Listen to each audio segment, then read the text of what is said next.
के साथ हो। हमारे लिए आज की पाक इंजील मुकद्दस लूका के मुताबिक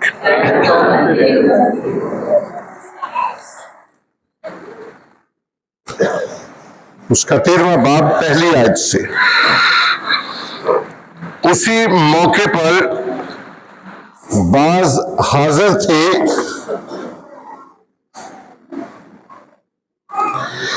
जिन्होंने उससे उन जलीदियों की खबर दी जिनका खून पिलातुस ने उनके ज़बीहों के साथ मिलाया था। और उसने जवाब में उनसे कहा कि क्या तुम समझते हो कि ये जलीली बाकी सब जलीलियों से गुनाहगार थे कि उनके साथ यूं हुआ? मैं तुमसे कहता हूं कि नहीं, लेकिन अगर तुम तौबा ना करो तो सब इसी तरह हलाक होंगे। या वो 18 जिन पर सलवान का बुर्ज गिरा और दब मरे, क्या तुम समझते हो कि वो यरूशलेम के बाकी सब रहने वालों से ज्यादा कसूरवार थे? मैं तुमसे कहता हूं कि नहीं, लेकिन अगर तुम तौबा ना करो तो सब इसी तरह हलाक होंगे। और उसने ये तमसील कही कि किसी के पाकिस्तान में इंजीर का एक दरख्त लगा हुआ था। उसने आकर उसका फल ढूंढा मगर ना पाया। तब उसने कर्राम से कहा, देख, 3 वर्ष से मैं आकर इंजीर के इस दरख्त में फल ढूंढता हूं मगर नहीं पाता, उसे काट डाल। ये जमीन को भी क्यों रोके रहे? और उसने जवाब में उससे कहा कि ऐ खुदावंद, इस साल और भी इससे रहने दे कि मैं इसके गिर्द थाला खोदूं और खाद डालूं, शायद के आइंदा फले, नहीं तो फिर कटवा देना। पाक इंजील के वसीले से हम सब की खताएं मिटाई जाएं और रूहुल कुद्दस के नाम में आमीन। खुदावंद में अजीज भाइयों बहनों, आज की इस इबादत में तमाम मोमिनीन को खुशामदीद कहते हैं और खुदावंद खुदा का शुक्र भी अदा करते हैं कि खुदा ने हमें वक्त दिया और उसके दिए हुए वक्त में से हमने कुछ वक्त खुदा की हजूरी में गुजारा। तो ये खुदा का पाक फजल है, ये खुदा का पाक रूह है जो हमें खुदा के घर में लेकर आता है।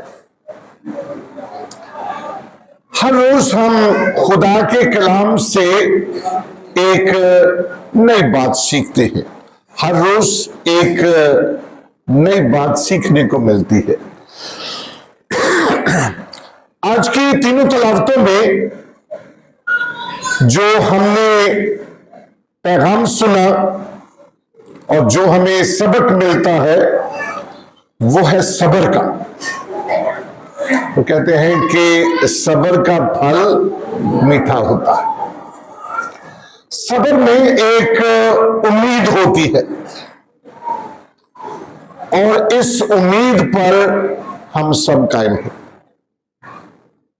मुस्तकबिल में क्या होना है ये हमें नहीं पता, लेकिन हमारी उम्मीदें फ्यूचर पर लगी हुई है और हम इस पर मेहनत करते हैं।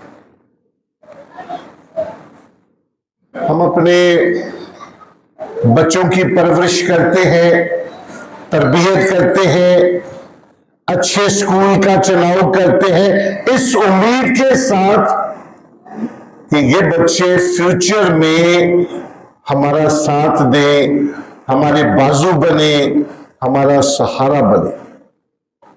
तो हम बहुत सारी, बल्कि सारी जिंदगी बच्चों पर लगा देते हैं।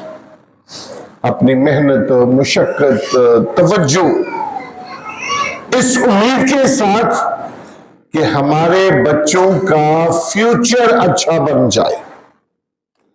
घर बनाना, एजुकेट करना, अच्छी से अच्छी चीज मुहैया करना, ये हर वालिदैन की कोशिश होती है कि मेरे बच्चों को अच्छी से अच्छी चीज मिले, और अपनी सारी तवज्जो हम इसी उम्मीद पर लगा देते हैं। आज की पाक इंजील की तलावत में हमने सुना है कि एक दरख्त है, और उस दरख्त का नाम क्या है? इंजीर का दरख्त। इंजीर का दरख्त, और जो मालिक है वो मालिक से कुछ साल लेना चाहता है। कितने साल? 3 साल। अच्छा, इसकी एक बड़ी हिस्ट्री है। अगर कलाम में ये 3 साल का जिक्र है तो इसका जिक्र हमें कलाम से मिलता है। और अगर मैं इसका हवाला पढ़ूं, अहबार की किताब, ये अच्छा होगा कि हम इसको थोड़ा सा पढ़ लें। अहबार की किताब है, उसका 19वां बाब और उसकी 23वीं आयत में। इसका ताल्लुक, इसका कनेक्शन आज की तमसील के साथ है। लिखा है, और जब तुम मुल्क में दाखिल हो, वादा की हुई सरजमीन में जब तुम दाखिल हो, और हर एक किस्म का दरख्त खाने के लिए लगाओ। तो ये दावत दी गई है कि जब आपने वादा की हुई सरजमीन में पहुंचना है तो कौन सा दरख्त लगाना है? फलदार दरख्त लगाना है। तो उसके पहले फल को अलग करो। 3 साल इसका कनेक्शन हम देखते हैं पाक इंजील में। 3 साल वो तुम्हारे लिए नामख्तून होगा। ये 3 साल जो है ये मालिक के लिए नहीं होगा। दरख्त लगाएंगे, और इंजीर का दरख्त जो है, जब ये पौधा लगाया जाता है तो 1 साल वैसे वो बढ़ता फूलता है, दूसरे और तीसरे साल वो फल देना शुरू कर देता है। दूसरे साल और तीसरे साल, दूसरे तीसरे साल में वो फल देना शुरू कर देता है।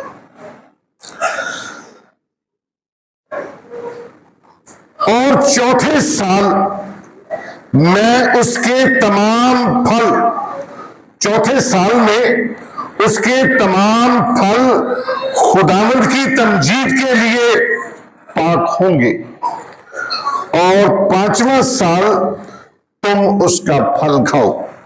तो ये है अहबार की किताब, ये शरीयत की किताब है, और जो बागबान है वो शरीयत से वाकिफ है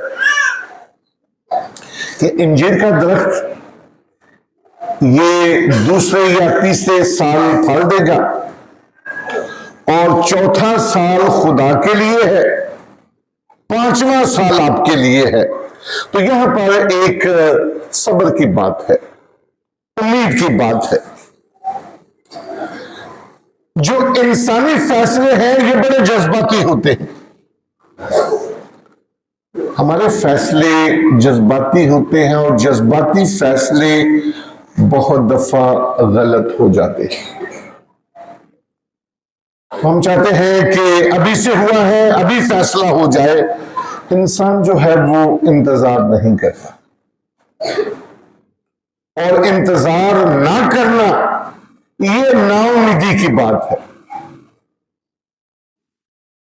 बहुत दफा कोई शख्स जब बीमार होता है तो ये बीमारी भी बड़ा टाइम लेती है, बीमार होने में वक्त लगता है और हम कभी कभी बीमारी को बड़ा लाइट ले लेते हैं, चलो कोई बात नहीं, कल ठीक हो जाएगा, परसों ठीक हो जाएगा। लेकिन जब बीमारी बढ़ती है, इलाज के लिए हम जाते हैं तो हमारी कोशिश होती है कि जल्दी जल्दी फैसला हो जाए, जल्दी जल्दी मुझे शिफा हो जाए, तो फिर हम सब्र नहीं करते, तो इसमें एक वक्त लगता है। अक्सर औकात हमारे रिश्ते भी नाउमीदी की वजह से टूट जाते, हम सब्र नहीं करते। बहुत दफा देखा है कि जब खानदानों में शादियां होती हैं तो ये भी एक खुदा का निजाम होता है कि खुदा ने औलाद कब देनी है, तो कभी कभी हम बातें कसना शुरू कर देते हैं, हम सब्र नहीं करते। तो हमें हमेशा खुदा पर भरोसा रखना है, खुदा पर भरोसा रखना है। तो आज की तलावत में पाक इंजील में जो बागबान है उसमें सब्र है, वो रहम की दरख्वास्त कर, मालिक जो है वो कह रहा है कि ये दरख्त इसको मैं 3 साल से देख रहा हूं, ये फल नहीं दे रहा।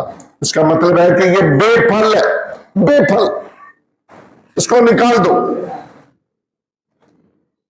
मालिक गुस्से वाला है, मगर जो बागबान है वो रहम दिल है, शरीयत से वाकिफ, उसे पता है कि 3 साल हमने इंतजार किया है और इसका फल जो है वो तो आपको नहीं मिलेगा, और 4था साल खुदा के लिए है, जो खुदा का साल है वो भी इसको दे दिया जाए, शायद के अगले साल फल दे, नहीं तो फिर कटवा देना।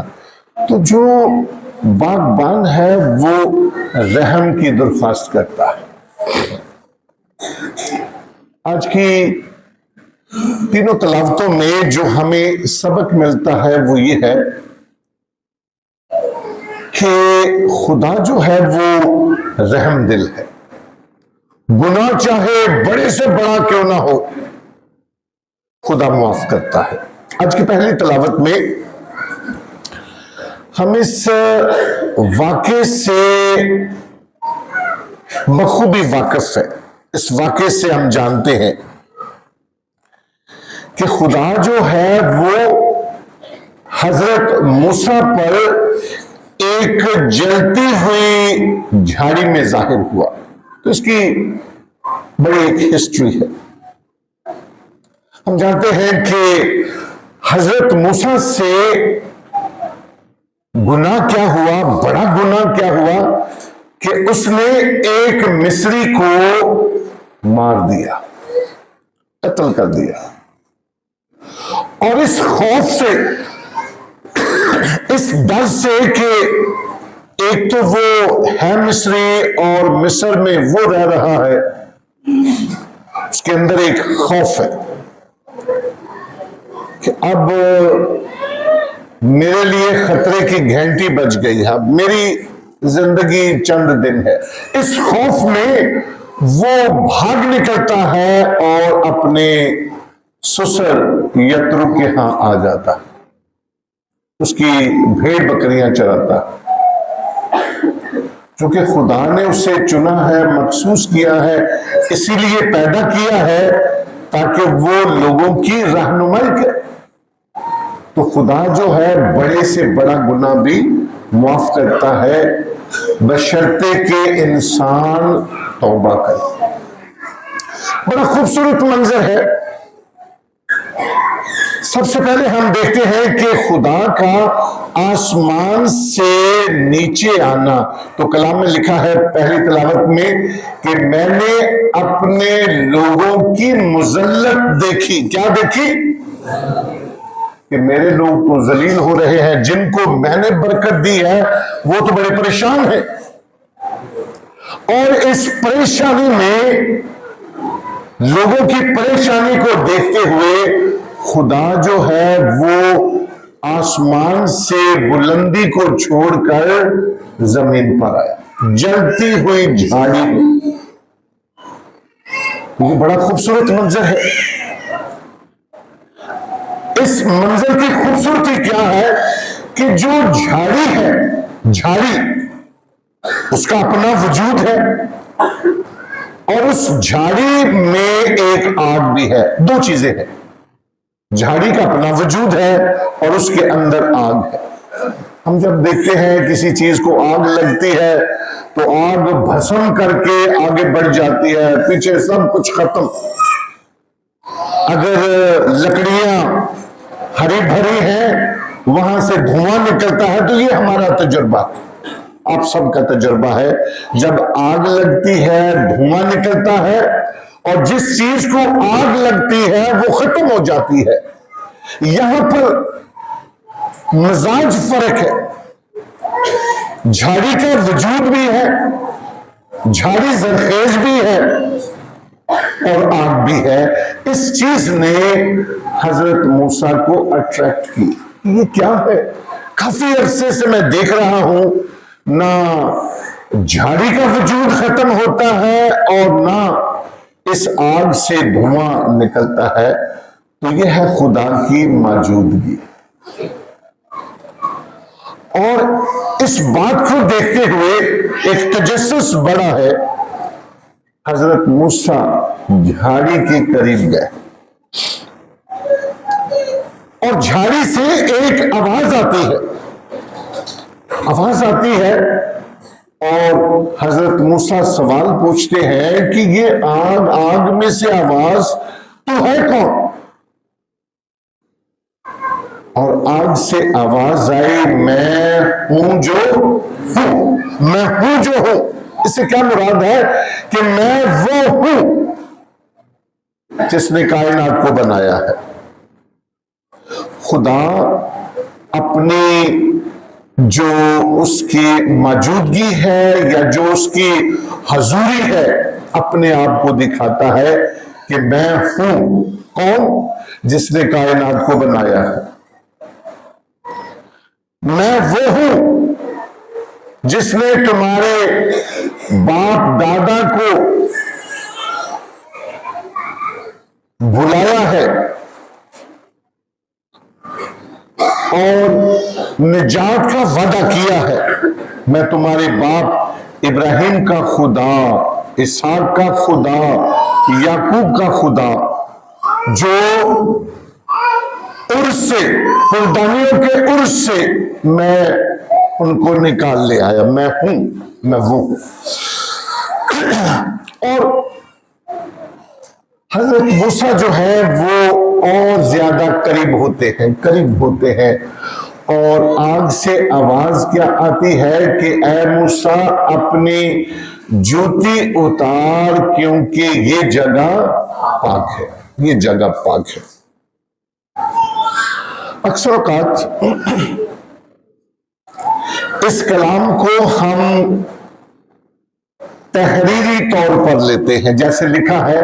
आज हमने दोनों पहलुओं को समझना है और बहुत दफा हम इस कलाम को मिसअंडरस्टैंड कर जाते हैं। खुदा का जो मज़बा है, खुदा का घर, ये पाक है और हमें पाक रखना चाहिए। खुदा का घर पाक है, इसको पाक रखना चाहिए। लेकिन तलावत में जो जूती का जिक्र है, इससे वो जूतियां नहीं है जो हम पहन के आते हैं, तो तकद्दुस बरकरार रहना चाहिए। लेकिन आज हम ये समझना चाहते हैं, जब खुदा ने हजरत मूसा से बात की कि अपनी जूती उतार, क्योंकि ये जगह, इसका क्या मतलब है? जो लफ्ज जूते का इस्तेमाल हुआ है, इसका मतलब है गुनाह। इसका क्या मतलब है? अच्छा, कलाम में बहुत सारी बातें ऐसी हैं जो लफ्ज इस्तेमाल किया गया है उसका मैंने कुछ फर्क है। जैसे हम हमारे बाप की दुआ पढ़ते हैं तो उसमें लिखा है तू हमारे कर्ज हमें माफ कर। क्या माफ कर?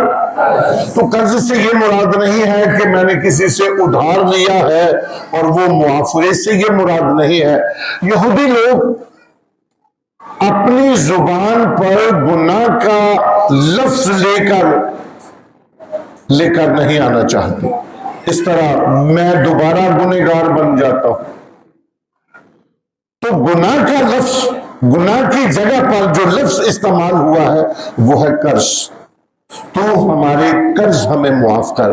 तो जब मत्ती इंजील नवीस ये लफ्ज इस्तेमाल करता है इसका मतलब है गुनाह। तो हमारे कर्ज हमें मुआफ कर, इसका क्या मतलब है? तो हमारे गुनाह हमें मुआफ कर। और इसी तरह पहली तिलावत में जब ये लफ्ज इस्तेमाल होता है अपनी जूती उतार, क्योंकि ये जगह पाक है। इससे क्या मुराद है कि हजरत मूसा से एक बहुत बड़ा गुनाह हुआ है। गुनाह तो जूता जो है गुनाह के मैनों में इस्तेमाल होता है। तूने एक बड़ा जुर्म किया है, तू बड़ा गुनाह किया है।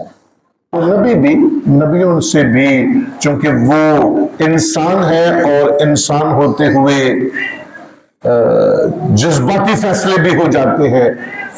तो हजरत मूसा का जो बड़ा गुनाह है वो क्या है कि उसने एक मिस्री को मार दिया, कत्ल कर दिया।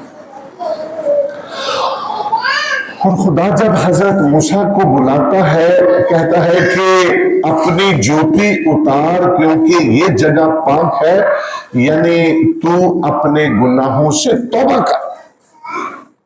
तो वो खुदा की आवाज को पहचानता है, अपने गुनाहों से तौबा करता है और फिर खुदा हजरत मूसा को एक मिशन देता है।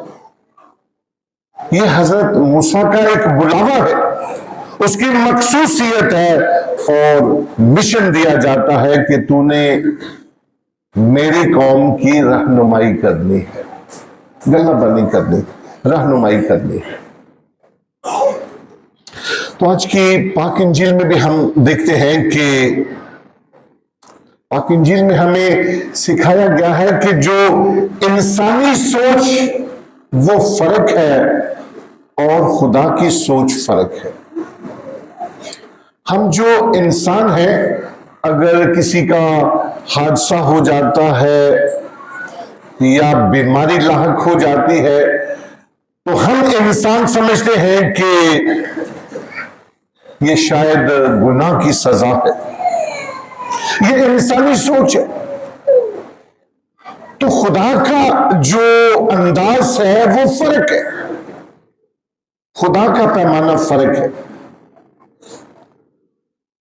खुदा जो है वो रहीम है और वो बड़े से बड़े गुनाह को माफ कर देता है।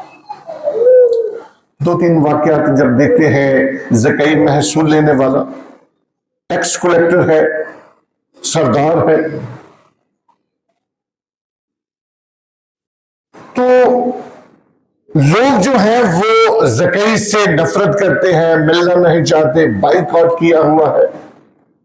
जब वो तौबा करता है तो खुदा उसे उसी वक्त माफ कर देता है।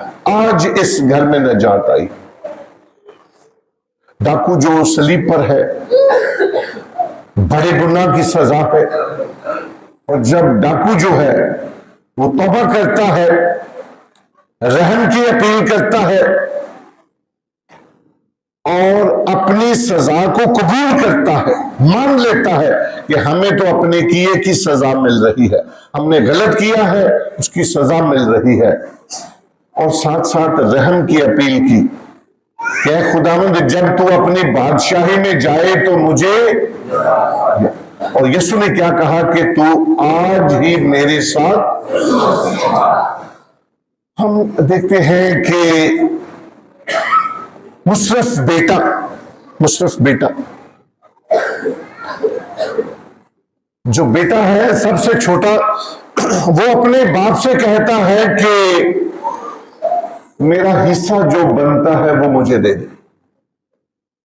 बाप ने उसे दे दिया और बेटे ने पैसे पूसे लिए और दूर दराज मुल्क में चला गया, अय्याशी की।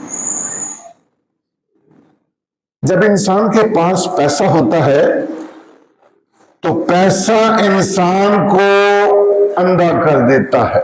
फिर हमें पैसा नजर आता है, फिर हमें रिश्ते नजर नहीं आते। जब तक उसके पास पैसा था, ना माँ याद आई, ना बाप याद आया, ना बहन भाई याद आए, बस दोस्त अहबाब। अच्छा, कुछ लोग साथ देते हैं कि चलो चंद दिन अच्छे गुजर जाएंगे इनके साथ, तो ये आर्जी है, ये खुशी आर्जी है। तो जब पैसे खर्च हो जाते हैं, जब भूख आती है, परेशानी आती है, तब उसे होश आई। होश का भाई जब पैसे खर्च हो गए, फिर वो फैसला करता है कि मैं अपने बाप के पास जाऊंगा और मैं कहूंगा कि ऐ बाप, मैंने तेरी नजर में और खुदा की नजर में गुनाह किया है, अब इस लायक नहीं कि तेरा बेटा कहलाऊं, लेकिन अपने गुलामों की तरह मुझे रख ले। यह है बेटे की रहम की दरख्वास्त। और जब से बेटे ने घर को छोड़ा है, बाप की नजरें अपने औलाद पर है, अपने बेटे पर है, इस उम्मीद के साथ कि वो बेटा जरूर वापस आएगा, बेटा जरूर वापस आएगा। उसने इंतजार किया, 3 साल इंतजार नहीं किया, बल्कि कई साल इंतजार किया। नाउमीद बाप नाउमीद नहीं हुआ, बेयकीनी नहीं थी, उसे यकीन था कि वो बेटा वापस आएगा, वापस आएगा, इस उम्मीद के साथ। तो उम्मीद पर हम सब कायम है, उम्मीद पर दुनिया कायम है, और खुदा भी इस उम्मीद में है कि कब गुनाहगार शख्स तौबा करे, मेरी तरफ रजू लाए, मैं उसको मुसरफ बेटे के बाप की तरह गले लगाऊं, कबूल करूं। और जब एक गुनाहगार शख्स तौबा करता है तो आसमान पर खुदा मुकद्दसीन खुश होते हैं। जो इंसानी मजाज है, जब एक गुनाहगार शख्स खुदा की तरफ रजू लाता है तो हमारी सोच क्या होती है? लो सारी उम्र गुनाह कमाए सोते होन खुदा दे घर च आ गए, ये हमारी सोच है। ये भी एक ताना बन जाता है। अगर गुनाहगार शख्स तौबा करता है तो ये इंसानी सोच है, ताना देते हैं, एक दूसरे के साथ बात करते हैं, इन्ना बड़ा जुर्म की तसूल होन गुनाह बख्शान आ गया। तो ये हमारी सोच है, खुदा का पैमाना फर्क है। खुदा रहम है और हमें भी रहीम होना जरूरी है। अगर खुदा मुआफ करता है तो हमें भी मुआफ करना है, हमें भी कबूल करना है। भाई, हम इन रोजों के अयाम में जब भी हमें मौका मिलता है, हम अपने गुनाहों पर गौर करें, अपनी जो गलतियां हैं उस पर गौर करें। बताने की जरूरत नहीं, जब इंसान उन गलतियों को सोच लेता है कि मेरे अंदर ये खामी है, इन रोजों के अयाम में मैंने इस गलती को निकालना है, तो इस तरह आसमान पर खुदा खुश होता है, मुकद्दसीन खुश होते हैं और लोग बरादरी भी खुश होती है। हमें मुस्बत सोच रखनी है। आज हम दुआ करते हैं, खुदा हमें मुस्बत सोच अदा करे, ताकि जब कोई शख्स तौबा करता है तो हम भी उसे कबूल करें, मसीह खुदावंद के वसीले से। सभी बैठे रहेंगे और अपने ईमान का इकरार करेंगे। रसूलों का अकीदा जो आसमान और जमीन का खालिक है, और यीशु मसीह पर जो उसका इकलौता बेटा और हमारा खुदावंद है, वो रूह कुदस की कुदरत से पेट में पड़ा, हमारी मरियम से पैदा हुआ, उसने पैंतीस पिलातुस के हाथ में दुख उठाया, मसलूब हुआ, मर गया और दफन किया गया, बरज़ख में उतरा, तीसरे रोज मुर्दों में से जी उठा, आसमान पर चढ़ गया, वहां से वो जिंदों और मुर्दों की अदालत के लिए आने वाला है। मैं ईमान रखता हूँ रूह कुदस पर, कैथोलिक कलीसिया, मुकद्दसों की शराकत और हमेशा की जिंदगी पर, आमीन। आइए हम अपने अर्ज़ मिन्नत दरख्वास्त खुदावंद के हुजूर पेश करें। आज हम दुआ करते हैं आज के कलाम की रोशनी में खुदावंद खुदा हमें ये फजल अता करे ताकि हम सब्र के साथ काम लें और इस सब्र में हमेशा खुदावंद पर पुर उम्मीद रहें कि वो जरूर हमें मुश्किलात से निकालेगा। आइए हम इस मकसद के लिए दुआ करें। दुआ भी करते हैं हजरत जुमायद के साथ। हजरत जुमायद के लिए दुआ करते हैं कि खुदावंद खुदा हम सब का इस गिरजा घर में आना हमारे लिए, हमारे खानदानों के लिए बरकत का सबब ठहरे। आइए हम इस मकसद के लिए दुआ करें।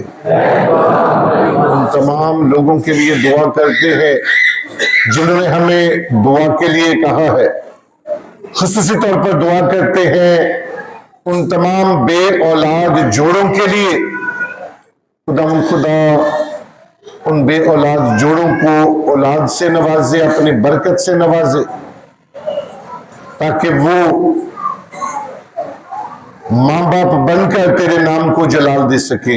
आए हम इस मकसद के लिए दुआ करें। आप भी अपनी अर्ज़ मिन्नत दरख्वास्त खुदावंद के हुजूर पेश करें। भाई सनी बिल्ला के लिए, बाजी बल्कीस के लिए, तमाम भाई के लिए, बाजी शादिया के लिए, हैदर रियाज के लिए, फैसल के लिए, ईद प्यारा के लिए, बाजी शहनाज आबाद के लिए, इलम साजिद के लिए, आशिक मना के लिए, ईसल के लिए, दादा ईद सादर के लिए, भाई तफरीक के लिए, बाबा जिला के लिए, कासिम जिला के लिए, मेरी सपना रियासत के लिए, रजिया खालद के लिए, रजिया यूनुस के लिए और जरीना सलीम के लिए, अल्लाह का बरकत के लिए, खुदावंद की शफा बरकत जिंदगी का नसीब अल्लाह का करे। अजीजों इस गज के लिए दुआ करें। खुदा हमारी दुआ सुन। दुआ करते हैं बाजी रानी मैडम के लिए, खुदा में सो गई है, खुदावंद नबील के खानदान को सलीम मनाना अता करे। साईं हदायत के लिए खुदा में सो गया है, खुदा साईं हदायत के खानदान को सलीम मनाना अता करे। और दुआ करते हैं जैमस के लिए, छवि छपा के लिए, बाजी ग्लोरिया प्रवेश के लिए जो खुदा में सो गया है, के लिए दुआ करें। कादिर मुतलक रहीम और शफीक बाप, जो दुआएं हमने तेरी हजूरी में पेश की हैं या जो दुआएं अभी तक हमारे दिलों में हैं, उन तमाम दुआओं को कबूल फरमा और बख्श के उनका असर हम तक पहुंचे, मसीह खुदावंद के वसीले से, आमीन।